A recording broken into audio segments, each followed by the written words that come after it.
Ang pagsetup ng WordPress site ay pwedeng magtagal, lalo na kung kailangan mo lang ng mabilisang test environment o lugar para subukan ng mga bagong plugins at themes. Kadalasan kasama dito ang paghahanap ng hosting, pag-install ng WordPress, at pag-configure ng lahat bago ka pa magsimulang magtrabaho. Ang Instant WP ay designed para pasimplihin ang process para makagawa ka ng fully functional na WordPress site in seconds. Kahit developer ka, designer, o gusto mo lang mag-testing ng bagong idea, ang InstaWP ay nagbibigay ng mabilis at hassle-free na paraan para makagawa at makapag-experiment ng hindi kailangan mag-deal sa manual installations. Sa video na to, pag-uusapan natin kung paano gumawa ng InstaWP, ang mga key features nito at kung bagay ba ito sa workflow mo. Pero unang-una, ano nga ba ang InstaWP? Ito yung tool na nagpapadali at nagpapabilis ng pag-setup ng WordPress sites. So, imbes na dumaan ka sa karaniwang hakbang tulad ng paghahanap ng hosting, pag-install ng WordPress at pag-setup ng lahat, InstaWP lets you create a working WordPress site in just a few seconds. Pwede mong gamitin ang InstaWP para subukan ng mga themes, mag-test ng plugins, or work on designs with complicated setups. Sobrang nakaka-save ng time kasi lahat ay ready na as soon as makagawa ka ng site. May mga options din ng InstaWP para i-customize ang mga sites mo. Pwede kang gumawa ng reusable templates, work on staging environments para mag-test ng changes, at kahit ilipat ang site mo sa live hosting provider kapag tapos na. Kasama sa platform ang mga built-in na tools para gawin ang mga bagay tulad ng editing code o managing databases. Bawat site na gagawin mo gamit ang InstaWP ay secure, kasama ang SSL certificates, and it works smoothly right out of the box. Madaling gamitin ang interface kaya hindi mo kailangan maging tech expert para ma-figure out ang lahat. Overall, InstaWP is a fast and easy and reliable way to build or test WordPress sites without the usual hassle. Ngayon, tignan naman natin ang ilang key features nito. Unang-una, instant na paggawa ng WordPress site. Ang InstaWP, makakagawa ka ng fully functional na WordPress site in less than a second. Super helpful ang feature na to para sa mga developers at designers na kailangan ng mabilis na test environments nang walang hassle ng manual installations. Sunod naman, flexible staging environments. This platform allows the creation of multiple staging sites which enable users to test or develop new features in a controlled setting bago i-deploy to a live site. Isa pang key feature ay ang custom templates. Ang InstaWP enables users para mag-create and save custom templates, kaya mabilis na ma-deploy ang mga pre-configured WordPress setups. Sunod naman ang developer tools integration. Nag-offer ang platform ng integrated developer tools, kabilang ang code editor at database editor na nagbibigay ng complete environment para sa development at testing ng hindi na kailangan ng mga external applications. Ang susunod na key feature ay ang easy migration. Pinapadali ng InstaWP ang seamless migration ng mga sites papunta sa preferred hosting provider, simplifying the process of moving from development environment to production. Free SSL certificates. Bawat site na ginawa ng InstaWP ay may kasamang libreng SSL certificate na nagsisiguro ng secure na connections nang walang karagdagang setup. Mahalaga ito para mapanatili ang data integrity at makapagbuo ng tiwala sa mga users. Sunod naman ang custom domain mapping. May option ng mga users na i-map ang custom domain sa kanilang InstaWP sites na nagbibigay ng mas personalized at professional na itsura habang nasa development stage o para sa client demonstrations. Ngayon, tignan naman natin ang iba't ibang plans at pricing options. Para siguraduhin mong makuha ang pinakamagandang price, gamitin mo lang ang aming exclusive link sa description sa baba. Pag kinlik mo yung link na yan, makakuha ka ng 20% off for lifetime. Tamo naman, may Black Friday X Attention promo sila ngayon. Kaya kung interested ka, siguraduhin mong makuha mo to agad. Dito makikita mo may ilang iba't ibang options sila. Unang-una, ang starter plan nila ay $72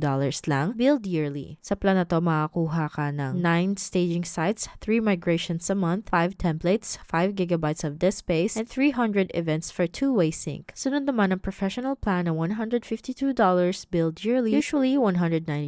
Sa plan na to, makakuha ka ng maraming staging sites, mas maraming migrations bawat buwan, 15 templates, 15 gigabytes ng disk space, at marami pang ibang features. At sa hostinger, makakuha ka ng isang InstaWP live website ng libre kasama ang plan na to, kaya sobrang okay nito. Sunod naman ay ang agency plan na $392 billed yearly. Sa plan na to, you get more staging sites, mas maraming migrations a month, more templates, more disk space, kasama rin dito ang team management at 5 team members bilang isang bundle. At kasama sa hosting, makakakuha ka ng 3 live na websites. Sige, tignan natin kung ano nung itsura nito sa loob. Tignan natin itong starter, tapos mag-sign up ka gamit ang Gmail o kung anong email ang gusto mo. Try other email. Okay, perfect. So yan, makikita mo dito yung dashboard. Dito mo rin makikita kung ilang staging sites ang meron ka, yung mga templates mo, connected sites, sites at yung mga hosted sites mo. Tapos kung pupunta ka sa staging, pwede ka nang gumawa ng site dito. I-click mo lang yung new site, tapos dito lalabas lahat ng templates na pwede mong pagpilian. Kailangan mong mag-sign up, and depending on your plan is how many sites you'll have. Tapos sa hosting naman, depende sa plan mo, tulad ng napag-usapan natin kung anong klaseng hosting ang makukuha mo. Dito mo i-install ang WordPress plugin nila sa mga existing sites mo. Dito mo rin pwedeng i-upgrade at nandito yung mga configurations, integrations, account mo, subscription, apps, at migrate website. Sobrang straightforward at madaling intindihin. Kung gusto mong mag-upgrade sa paid plans, pwede mong i-click yung upgrade dito. So ayan, ngayon naiintindihan mo na yung mga key features. At ngayon alam na natin kung anong itsura nito sa loob, pati na rin ng pricing at mga plans. Pag-usapan natin ang ilang pros at cons. Simulan natin sa mga pros. Speed and efficiency. Malaki ang naitutulong ng InstaWP sa pagpapabilis ng process ng pag-setup ng WordPress environment. Nakakatulong ito para mapataas ang productivity ng mga developers at designers. Next, ang user-friendly na interface. Ang intuitive na design ng platform ay ginagawang madali itong gamitin para sa lahat ng level ng users, mula sa mga beginners hanggang sa mga seasoned professionals. Susunod ang comprehensive na toolset. Sama ang mga built-in developer tools at features tulad ng custom templates. InstaWP offers a robust environment for WordPress development and testing. Sunod ang scalability. Talagang tinutulungan nila ang pangangailangan ng iba't ibang klase ng users, mula sa individuals na nagtatrabaho sa personal na projects hanggang sa mga agencies na nagmamanage ng maraming client sites, at ito ay isang versatile na solution para sa mga iba't ibang needs. Ngayon tignan natin ang ilang cons. There are definitely limitations on the free plan. Kagaya ng nakikita mo, ang free plan ay may limited resources na maaaring hindi sapat para sa larger projects or extensive testing. Ang mga users na nangangailangan ng mas maraming capabilities ay kailangan i-consider ang paid plans. Isa pang downside ay ang pagka-depend sa external hosting para sa mga live sites. Habang ang InstaWP ay magaling sa paggawa ng development environments, ang pag-deploy ng site sa live environment ay kailangan pa ng migration papunta sa isang external hosting provider, so that does just add an extra step to the process. Overall, ang InstaWP ay isang powerful tool para sa sinumang involved in WordPress development, offering rapid site creation and a suite of features designed to streamline workflows. Ang user-friendly na interface nito at kompletong toolset ay ginagawa itong isang valuable na asset para sa mga beginner at pati na rin sa mga experienced developers. That wraps up this video. Kung may mga comment o tanong ka, ilagay nyo lang yan sa baba. Gusto naming makarinig mula sa inyo. At huwag kalimutan mag-like at mag-subscribe sa aming channel. Maraming salamat sa panonood at kita-kita tayo sa susunod na video.